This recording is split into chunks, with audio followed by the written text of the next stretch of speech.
I did notice in the chat someone mentioned that they don't necessarily crave sex, they crave intimacy.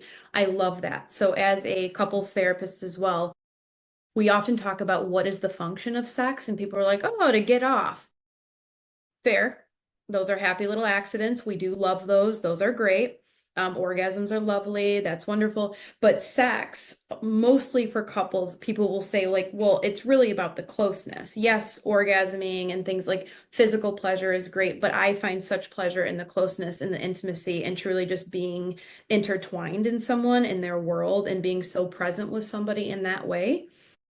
So it can be really another form of grief when if desire drops or desire goes up, it doesn't matter. But if you've lost a partner or anyone that you've been sexually active with and you've been able to connect with in that way, or physically, it doesn't have to be sexual, but if it was even sensual and you lose that, that's grief too, right? That's one of those secondary losses we talk about.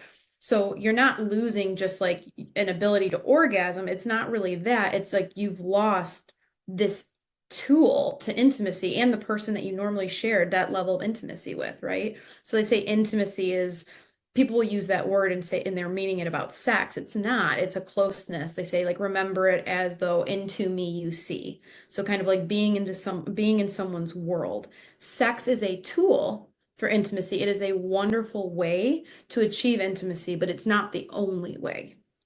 Right. So a lot of folks will say, like, oh my gosh, I miss sex, but they do often mean like I do miss like that intimacy, or I miss that I have that skin hunger. I miss that touch. I miss the sensuality. I miss being so present with somebody and my senses being alive and smelling their skin or their hair or whatever.